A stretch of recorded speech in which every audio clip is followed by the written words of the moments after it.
The Brown County Historical Commission and Brown Woods Lyric Theater, in cooperation with the Brown County Museum and the R.B. Rogers House and Events Venue, present Bygone Brown. Episode 4, Texas Joins the CSA.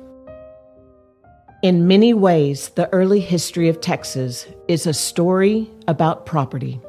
From the explorers who claimed undeveloped lands in the name of a distant monarch, to the early settlers with their patents from those foreign thrones, to the Indians who fought as more and more of these homesteaders encroached on their traditional hunting grounds, to the wire wars that pitted another version of freedom against the claims of those who only wanted their half acre of the promised land. The fights that preoccupied the earliest pioneers turned on questions of who owned what, and in one notorious instance, whom.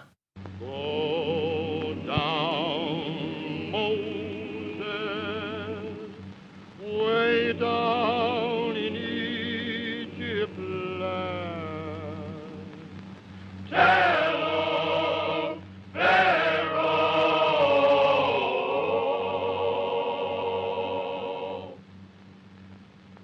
who let my people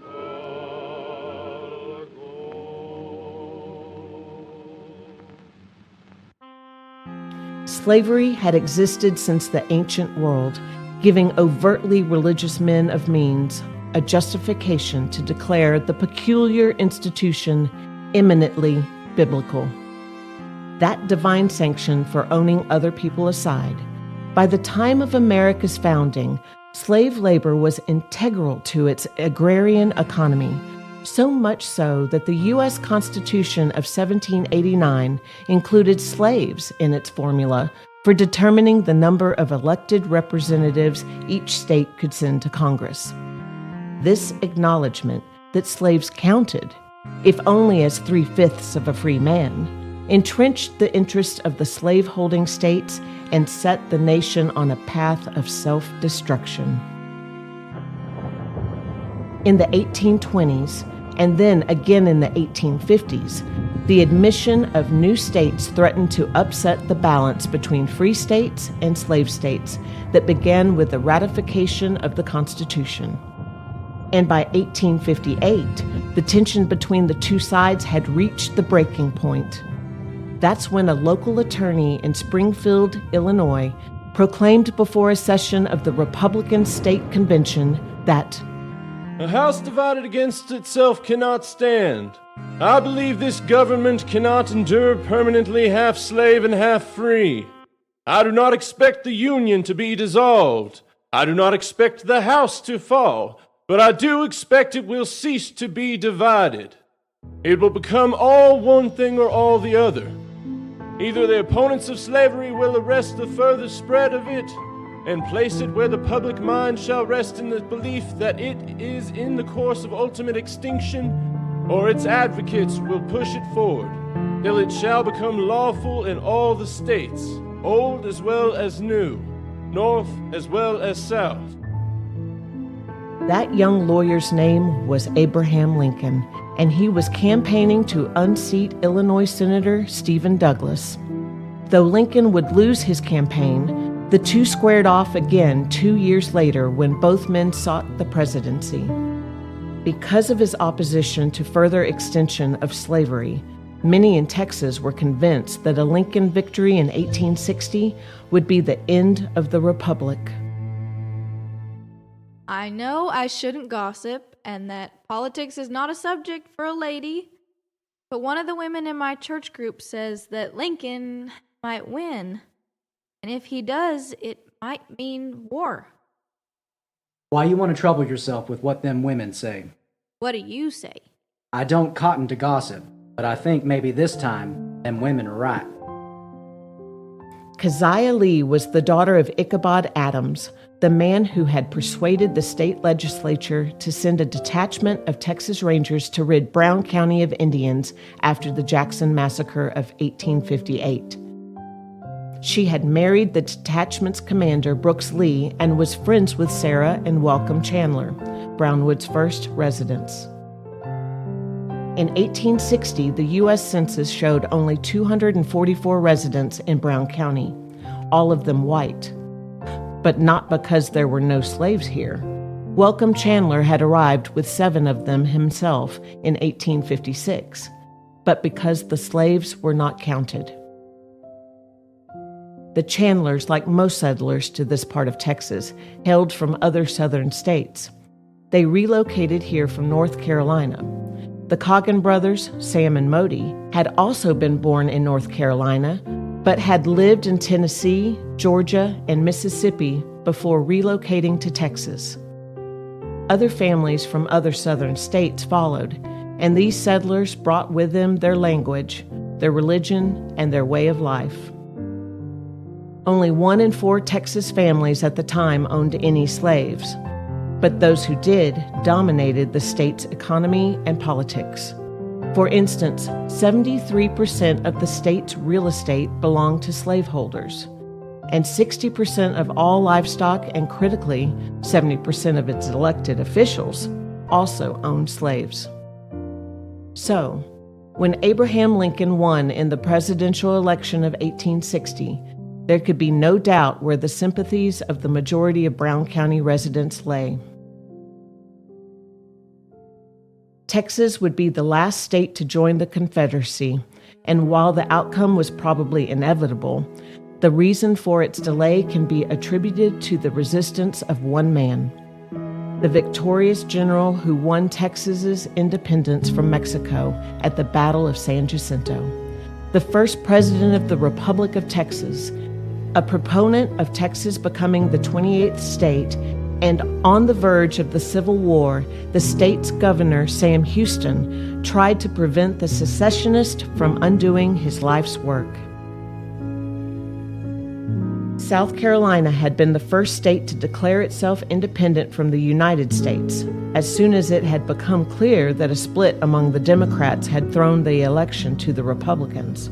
Within a month, 5 more states had joined them, banding together as the Confederate States of America. And on January 28, 1861, secession fever swept through the Texas House of Representatives. I warned y'all this was gonna happen. Them Republicans is gonna destroy this country. They're targeting our property because they resent our way of life and they know it. There ain't no northern city that's as prosperous or as beauteous as one of our southern cities, and they know it. So they're trying to ruin us by ruining our economy. Not only that, what they're doing is immoral. They're godless and immoral. What they're doing violates the 8th commandment. Thou shalt not steal. Mr. Speaker. The chair recognizes the Honorable Governor of the State of Texas, Mr. Sam Houston. Gentlemen, friends, some of you laugh to scorn the idea of bloodshed as the result of secession, but let me tell you what is coming. You may, after the sacrifice of countless millions of treasure and hundreds of thousands of lives, win Southern independence, but I doubt it. The North is determined to preserve this union. They are not as fiery, impulsive people as you are. But when they begin to move with the steady momentum and perseverance of a mighty avalanche, what I fear is they will overwhelm the South. This man's a traitor. Gentlemen, order please. Order. Mr. Speaker. The chair recognizes the Honorable Representative from Galveston, Mr. John Henry Brown. Mr. Chairman, with all due respect to the opinion of the governor, I nevertheless move we put to a vote the question before us today. I second. Whether the great state of Texas, admitted to the United States of America in the month of December in the year of our Lord 1845, should now, in light of the recent election and avowed hostility of Mr. Abraham Lincoln of the state of Illinois, whether Texas should secede from that union and pledge itself, its heirs, and its sacred honor to the Confederate States of America. All those in favor indicate by saying aye. Aye. At the final tally, 166 representatives voted in favor of secession. Only 8 opposed. Outvoted, Houston had to let the delegates submit a resolution to the public in a statewide referendum on February 23rd. The chairman of the committee that drafted the Articles of Secession was none other than the son of the man from whom Brown County had been named, Galveston Representative John Henry Brown. And in Brown County, its leading citizens gathered in the log cabin courthouse built on the Chandler farm. So y'all want me to read this, and then we can vote? All right. An ordinance to dissolve the union between the state of Texas and the other states united under the compact styled the Constitution of the United States of America. Whereas the federal government has failed to accomplish the purposes of the compact of union between these states and giving protection either to the persons of our people upon an exposed frontier or to the property of our citizens, and whereas the recent developments in federal affairs make it evident that the power of the federal government is sought to be made a weapon with which to strike down the interests and prosperity of the people of Texas and her sister slaveholding states. We, the people of the state of Texas, do declare and ordain that Texas is absolved from all restraints and obligations incurred by said compact, and that her citizens are absolved from all allegiance to the United States or the government thereof. In the end, Brown County approved the resolution, and statewide figures showed almost 50,000 votes in favor of secession, with less than 15,000 opposed, an outcome that left Governor Houston frustrated and increasingly isolated. Though he argued haplessly against it, the convention decreed a second day of independence on the anniversary of the first. And on March 2, 1861, Texas officially ended its 15-year membership in the United States. The convention then took 2 additional actions in consequence of their new independence. They organized the Texas Mounted Rifle Company to seize U.S. Army outposts, and they required existing officers of the state to swear allegiance to the Confederacy. From Brown County, a party rode out to Camp Colorado, the fort that protected it, under the command of Henry McCullough, hero of Texas independence, soldier in the Mexican-American War, and a Texas Ranger. Among the Brown County residents accompanying him were Frank Baugh, George Adams, George Isaacs, and Brooks Lee.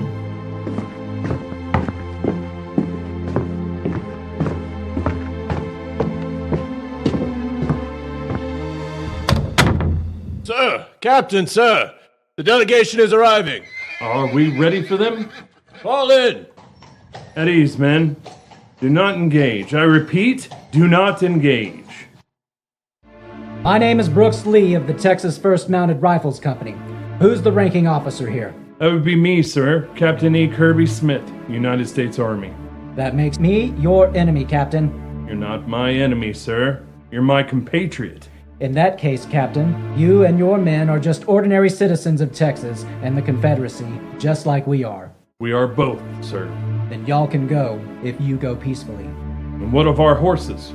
Take 'em. You'll need transportation, of course. And our weapons? No. But surely, ordinary citizens have the right to defend themselves. All right, but only for self-defense.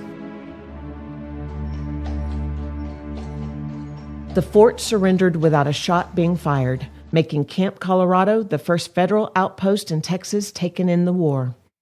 All of the federal soldiers stationed at the camp changed their allegiance, except Lieutenant George B. Cosby, and its commanding officer, Captain Smith, went on to become a major general in the Confederate Army. Back in Brownwood, Brooke Lee's wife, Keziah, and Sarah Chandler were frantically sewing. I cut them 5-pointed stars like you asked for, all 7 of them, one for each state in the Confederacy. Oh, bless you, Keziah. Bless our boys and damn them Yankees. Now, Keziah, you'd best not let the Judge Chandler hear you swearing like a man. Oh, your husband. I know, I just get so worked up at times. Don't you worry none about old Abe. Our boys will show him a right. The women hurriedly sewed together a large Confederate national flag, composed of 7 white stars arranged in a circle on a blue ground in its upper left corner, and 3 alternating stripes of red and white, the stars and bars. At the state capitol, however, Governor Sam Houston wrestled with his conscience. Just like federal forts were expected to surrender to the new government, so too were former state officials. On March 5th, the convention had announced that it was applying for admission to the Confederacy and instructed all existing state officials to swear an oath of allegiance within the next 10 days. When by March 15th, Houston had not, a message was sent to him that he would be replaced as governor the next day if he did not so swear. Houston stayed up all night in the governor's mansion, pacing the floors in his stockinged feet, worrying. I? A traitor of Texas? Was it for this I bared my bosom to the hail of battle? Be branded a traitor in my old age? Humiliated by his treatment by the secessionists, Houston would withdraw from politics and die embittered just 2 years later. And Sam Houston's retirement effectively began that day in 1861, when the sergeant at arms of the legislature called his name, summoning him to swear allegiance to the Confederacy. But he remained steadfast, seated in his office in the Capitol. Sam Houston! Sam Houston! Sam Houston! Governor Sam Houston? Meanwhile, in Brownwood, at a ceremony on the lawn of the courthouse on the Chandler farm, the stars and stripes came down and the stars and bars went up. Brown County, like the rest of Texas, had formally joined the Civil War.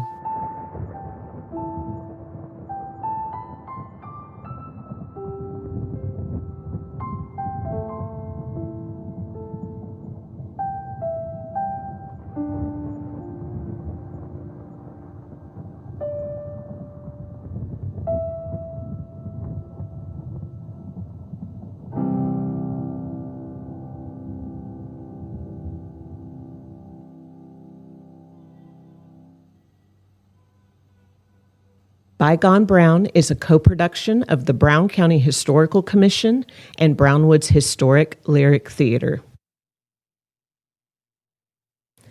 A beautifully illustrated companion guide to the series is available at Intermission Books and other locations downtown. Proceeds from the sale of the book support the Brown County Museum of History.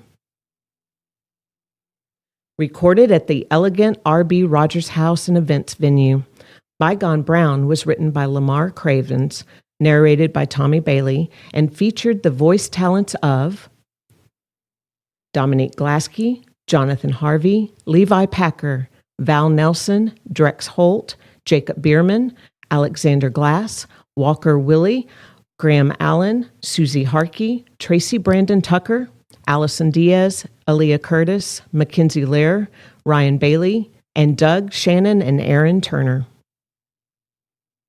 To find out more about our thriving community and upcoming events, go to visitbrownwood.com.